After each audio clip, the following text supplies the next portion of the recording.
अगला प्रश्न देखिए आप लोग। 23वां नंबर। रूसो के अनुसार प्राकृतिक व्यक्ति के असंतुष्ट रहने का मुख्य कारण क्या है? प्राकृतिक व्यक्ति असंतुष्ट क्यों था, इसका मुख्य कारण क्या है? पहला है ज्ञान की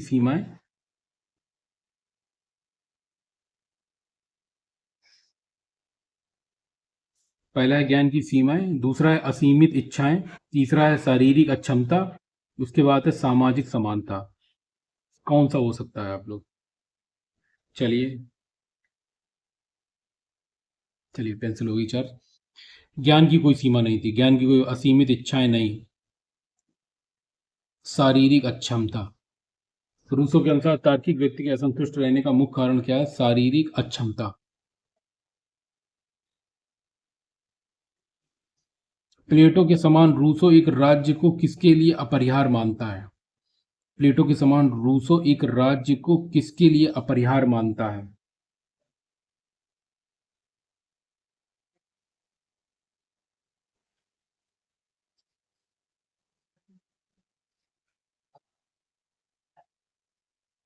देखिए, संपत्ति की रक्षा, युद्ध जीतना, मानव का नैतिक और आदर्श विकास, कला का प्रसार। मानव का नैतिक और आदर्श विकास, वो इस पर ज्यादा फोकस करता है कि नैतिक विकास सही बना रहे। उसने, डिजाइन ने जो एकेडमी थी उसको पुरस्कृत तो तभी किया था, उसका नैतिक विज्ञान के आविष्कार ने व्यक्ति को नैतिक रूप से कैसे भ्रष्ट कर दिया। तो वो चाहता है कि व्यक्ति नैतिक रूप से आदर्श बना रहे, सही बना रहे, आपका नैतिक विकास। उसकी पूरी थ्योरी तो इसी पे काम करती है कि मनुष्य नैतिक रूप से भ्रष्ट कैसे हुआ। प्राकृतिक अवस्था के मनुष्य के संबंध में रूसो के विचार किन विचारकों से असमानता रखते हैं? मार्क्स और लेनिन, अरस्तु और सुकरात, हॉब्स और मैकियावेली? नहीं, प्लेटो और लॉक। जहां प्लेटो है, जहां पर अरस्तु हो, प्लेटो हो, उसको आप रख सकते हैं, प्लेटो और लॉक। 26 प्रश्न आप देखिए।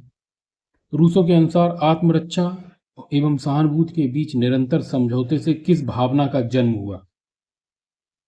तर्क शक्ति, अंतःकरण, अहंकार और क्रोध। रूसो के अनुसार आत्मरक्षा और सहानुभूति के बीच निरंतर समझौते से किस भावना का जन्म हुआ? अंतःकरण का जन्म हुआ। किसका जन्म हुआ? अंतःकरण का जन्म हुआ। अहंकार का जन्म नहीं हुआ, क्रोध का नहीं हुआ, तर्क शक्ति नहीं हुआ। जो आत्मरक्षा और सहानुभूति आई उसमें अंतःकरण का जन्म हुआ। अंदर से आवाज जो आती है उसको बोलते हैं अंतःकरण। रूसो के अनुसार पितृसत्तात्मक चरण की शुरुआत कब हुई? रूसो के अनुसार पितृसत्तात्मक चरण की शुरुआत कब हुई? युद्ध होने पर, राज्य बनने पर, परिवार बनने पर, भाषा खोने पर? परिवार बनने पर। जब परिवार बना तभी पितृसत्ता आई, परिवार बनने पर पितृसत्ता की शुरुआत हुई। अगला प्रश्न।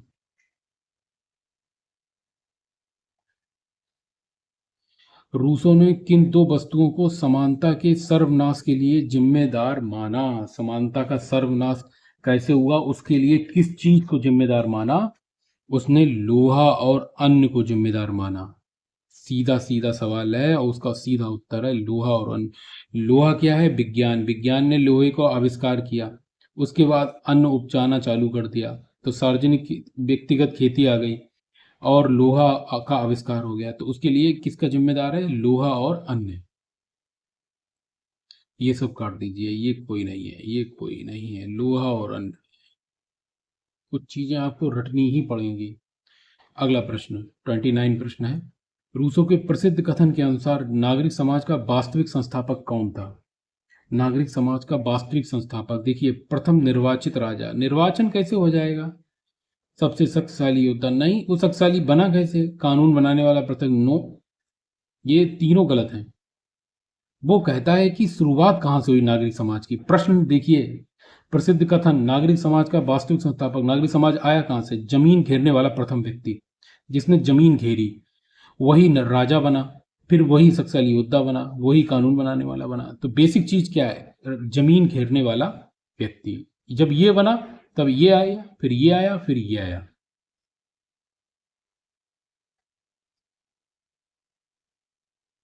रूसो के अनुसार प्राकृतिक असमानता किस रूप में बदल गई है? प्राकृतिक असमानता किस रूप में बदल गई है? बौद्धिक असमानता, भौगोलिक असमानता, धार्मिक असमानता, परंपरागत असमानता, हैसियत, संपदा व शक्ति। ये किस रूप में बदल गई है? ये आपकी जो प्राकृतिक असमानता है ये परंपरागत असमानता में बदल गई है। पेंसिल आपकी फिर जा रही है। परंपरागत असमानता में, जिसे हैसियत, संपदा व शक्ति। जब हैसियत और संपदा ये क्या है? परंपरागत असमानता है। हैसियत, संपदा, ये स्टेटस, ये सिंबल, ये क्या है? परंपरागत असमानता है। पेंसिल फिर चली गई।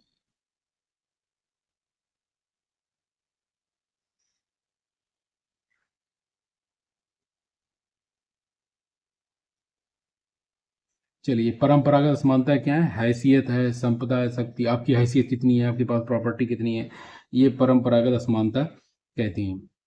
तो आपका आंसर हो गया परंपरागत असमानता, हैसियत, संपदा व शक्ति। जब प्राकृतिक असमानता किस रूप में बदल गई? प्राकृतिक असमानता जो थी वो किस रूप में परंपरागत असमानता में बदल गई? अगला प्रश्न। रूसो के अनुसार समानता का अंत कब हुआ? समानता कब खत्म हुई?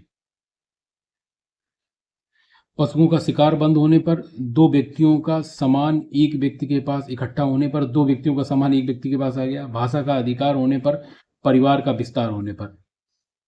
तो आपका आंसर क्या हो सकता है? आप लोग उत्तर बताइए, क्या हो सकता है? क्या रीजन है कि समानता का अंत हो गया? जब दो व्यक्तियों का सामान एक व्यक्ति के पास आ गया। जैसे ये ए है, ये बी है और ये सी है। इसका सामान, इसके पास दो चीजें थी, इसके पास दो चीजें थी, ये दोनों चीजें इसके पास आ गई। अब इसके पास क्या है? जीरो बटा सन्नाटा, जीरो।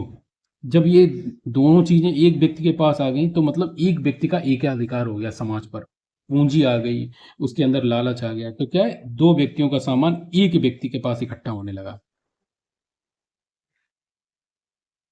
अगला प्रश्न। हॉब्स और रूसो के विचारों में मुख्य अंतर क्या है? जबकि दोनों प्राकृतिक अवस्था में संपत्ति का अभी देखते हैं, संपत्ति का अभाव मानते हैं। ये है अभाव, अभाव मानते हैं। वाह, आ गया, अभाव मानते हैं। हॉब्स और रूसो के विचारों में मुख्य अंतर क्या है? जबकि दोनों प्राकृतिक अवस्था में संपत्ति का अभाव मानते हैं। राज्य निर्माण का आधार, ये है आंसर आपका। राज्य निर्माण का आधार, धर्म से कोई लेना देना नहीं, मानव स्वभाव एक जैसा था, युद्ध की आवश्यकता नहीं, ये कोई लेना देना नहीं। हॉब्स आत्म संरक्षण को आधार मानता है। हॉब्स क्या मानता है? आत्म संरक्षण को राज्य का आधार मानता है, आत्म संरक्षण को आधार मानता है।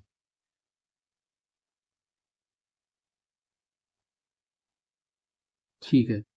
रूसो निजी संपत्ति की सुरक्षा को आधार मानता है। रूसो क्या है? निजी संपत्ति की सुरक्षा को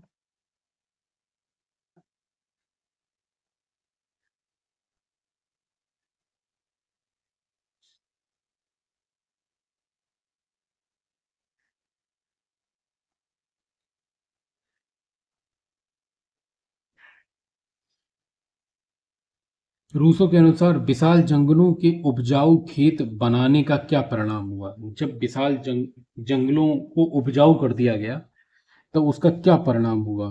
मानवता सुखी हो गई? बिल्कुल सुखी नहीं होगी। पशुओं की संख्या बढ़ गई, गुलामी व दुख पैदा हो गया, युद्ध पूरी तरह समाप्त हो गए।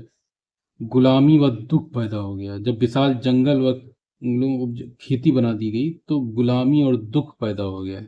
ये है आपका आंसर। ये सारे आंसर गलत है। पशुओं की संख्या बढ़ गई, इसका कोई लेना देना नहीं। गुलामी और दुख पैदा हो गया। अगला प्रश्न। रूसो द्वारा प्रतिपादित संपत्ति के विचार के संदर्भ में कौन सा कथन उनकी विशिष्टता को दर्शाता है? रूसो की जो संपत्ति के विचार थे उसका कौन सा कथन उसकी विशिष्टता को दर्शाता है? पहला है आर्थिक शोषण के विरोध का मुख्य आधार। दूसरा है संपत्ति के अधिकार को पवित्र मानना। तीसरा है सामूहिक संपत्ति का पूर्ण समर्थन। चौथा है संपत्ति को असमानता का मूल कारण माना, फिर भी संपत्ति के अधिकार को स्वीकार किया।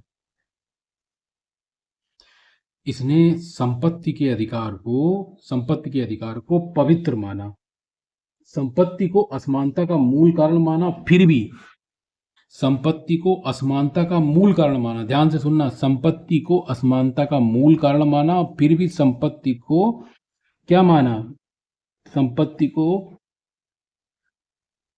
बहुत जरूरी माना, आवश्यक माना,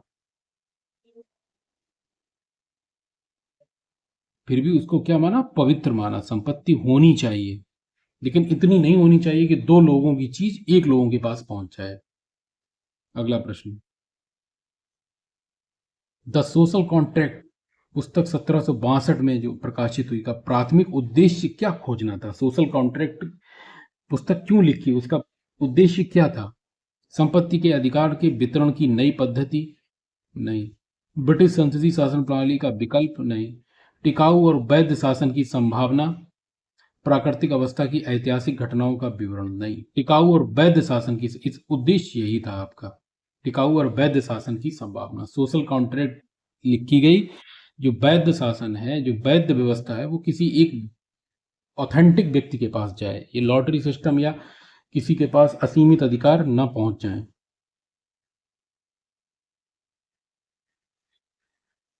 रूसो द्वारा प्रतिपादित परंपरागत असमानता की मुख्य विशेषता क्या है? परंपरागत असमानता की मुख्य विशेषता क्या है? पद, धन, सम्मान संबंधी सामाजिक भेदभाव, शारीरिक बल और स्वास्थ्य संबंधी विभेद? नहीं। लिंग और नहीं। ये पद, धन और सम्मान, जो प्राकृतिक असमानता जो है वो परंपरागत असमानता में बदल गई थी। पद, धन और सम्मान संबंधी सामाजिक भेदभाव जो चल रहे हैं, ये परंपरागत असमानता है। अभी पीछे बताया परंपरागत असमानता क्या है, पद, धन और सम्मान, पद, धन, सम्मान, हैसियत, ये चीज है। अगला प्रश्न, सामान्य इच्छा जिसको जनरल बिल की अवधारणा रूसो द्वारा सबसे पहले किस पुस्तक में प्रकाशित की गई थी? Social contract, discourses on political economy, Emile, discourses on the art and sciences. सामान्य इच्छा जनरल बिल की अवधारणा रूसो द्वारा सबसे पहले किस पुस्तक में प्रकाशित की गई थी? आपकी थी डिस्कोर्सेस ऑन पॉलिटिकल इकोनॉमी, इसमें प्रस्तावित की गई थी, इसमें प्रस्तावित की गई थी और सोशल कॉन्ट्रैक्ट में विकसित की गई है। डिस्कोर्सेस ऑन पॉलिटिकल इकोनॉमी में प्रस्तावित की गई थी, इसमें प्रस्तावित की गई थी, इसमें क्या थी, प्रस्तावित की। विकास किसमें हुआ? सोशल कॉन्ट्रैक्ट में। सोशल कॉन्ट्रैक्ट में यहां लिख लीजिए विकास हुआ, मतलब कही इसमें गई थी और लिखी इसमें गई है, इसमें विकास हुआ। अगला प्रश्न, किस विचारक ने रूसो को जैकोबियन निरंकुश तंत्र व सिजेरियन तानाशाही का जनक माना? बहुत इंपॉर्टेंट प्रश्न है। किसने माना है? सीएल वेपर, ज्यादा कुछ नहीं करना है, CL vapour, CL vapour, CL vapour, CL vapour ने, सीएल वेपर ने क्या माना है? सिजेरियन तानाशाही का जनक माना है। निरंकुश व सिजेरियन तानाशाही सीएल वेपर ने माना है। अगला प्रश्न, रूसो की क्रांति के दौरान जैकोबियन क्लब के किस नेता ने रूसो की सामान्य इच्छा को अत्याचारों का आधार बनाया? रूसो की सामान्य इच्छा को अत्याचारों का आधार बनाया। मैकियावेली, नेपोलियन बोनापार्ट, लुई सोलवा, रेबोस्पियर। भैया रेबोस्पियर है, ये है रेबोस्पियर। इन्होंने सामान्य इच्छा को अत्याचारों का आधार बनाया। जैकोबियन ये क्या था? ये अराजकतावादी क्लब था जैकोबियन।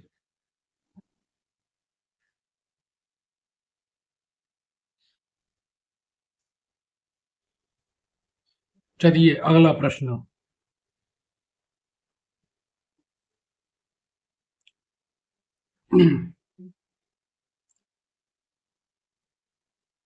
यदि सामान्य इच्छा सर्वोच्च है तो अनुबंध अर्थहीन है, और यदि अनुबंध महत्वपूर्ण है तो सामान्य इच्छा, इसको इच्छा कर लीजिए।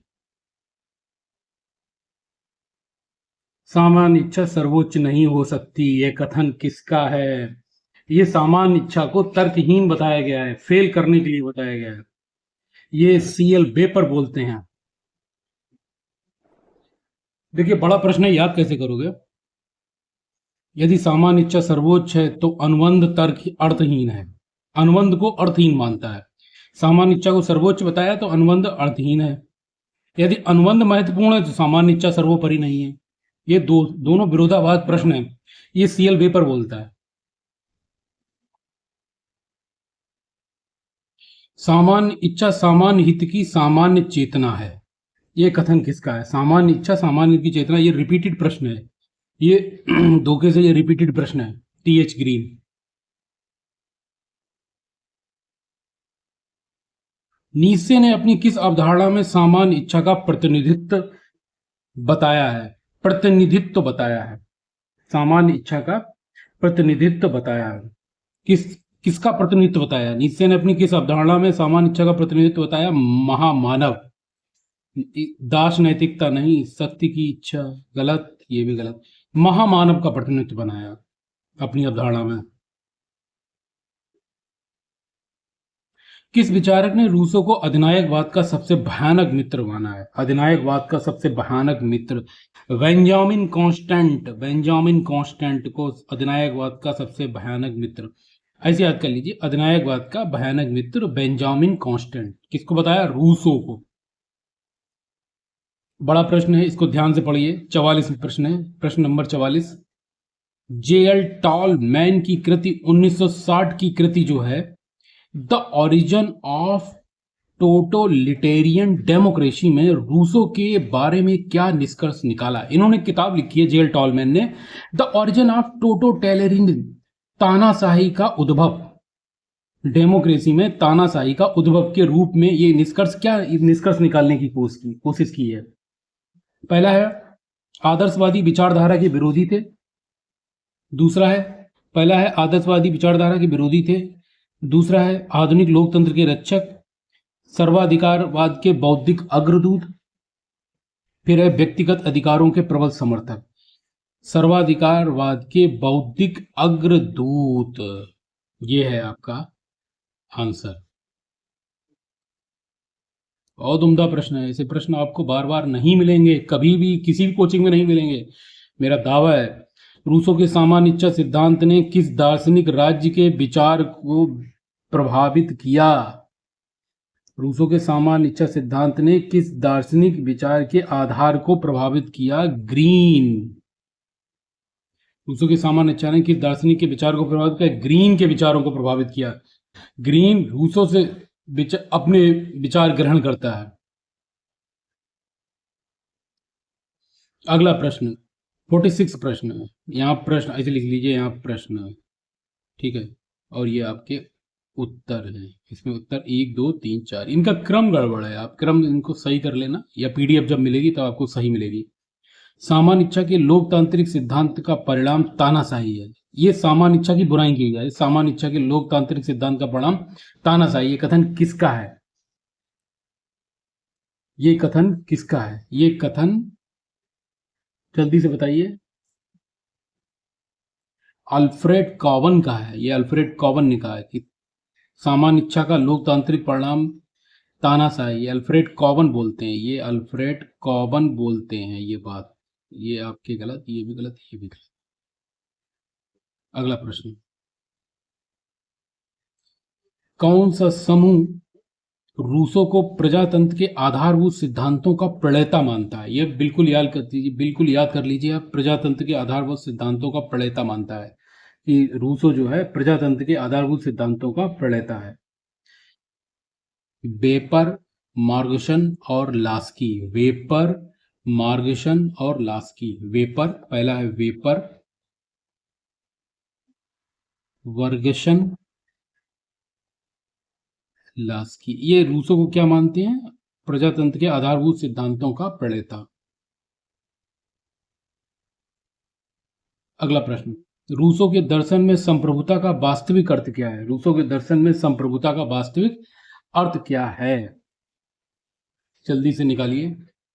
संप्रभुता का वास्तविक अर्थ क्या है? सामान्य इच्छा। संविधान की सर्वोच्चता नहीं, राजा की निरंकुशता ये भी नहीं, जनता का बहुमत का तो विरोधी है, बहुमत का तो विरोधी है, निरंकुशता का विरोधी है, संविधान की सर्वोच्चता नहीं, सामान्य इच्छा की सर्वोच्चता। अगला प्रश्न, रूसो ने प्रतिनिध्यात्मक लोकतंत्र के लिए किस शब्दावली का प्रयोग किया है? रूसो ने प्रतिनिध्यात्मक लोकतंत्र के लिए किस शब्दावली का प्रयोग किया है? लोकप्रिय संप्रभुता, सामान्य इच्छा का शासन, निर्वाचित अभिजात तंत्र, सीमित सरकार। प्रतिनिध्यात्मक लोकतंत्र के लिए किस शब्दावली का प्रयोग किया है? ये आप जल्दी से देखिए फटाफट, इसमें डाउट है। लोकप्रिय संप्रभुता या सामान्य इच्छा का शासन है? इसमें डाउट है। 2 नंबर पे डाउट है, 2 नंबर पे डाउट है मेरे बच्चे। सीमित सरकार, सीमित सरकार, इसमें डाउट है। इसको डाउट में लिख लीजिए, प्रश्न संख्या 49 डाउट। मुझे ये लग रहा है कि सामान्य इच्छा है, यह लोकप्रिय संप्रभुता नहीं हो सकती, सीमित सरकार। आंसर आपका सीमित सरकार है। अगला प्रश्न, रूसो के अनुसार सामान्य इच्छा किसके प्रति समर्पण का सम्मान है? सामान्य इच्छा किसके प्रति समर्पण का सम्मान है? जब सामान्य इच्छा का समर्पण होगा तो वो क्या कहलाएगी? सामूहिक कल्याण एवं स्वयं के प्रति। सामान्य इच्छा बहुमत की इच्छा नहीं है, बहुमत नहीं है। सामान्य इच्छा बहुमत नहीं है, सामूहिक कल्याण व स्वयं के प्रति।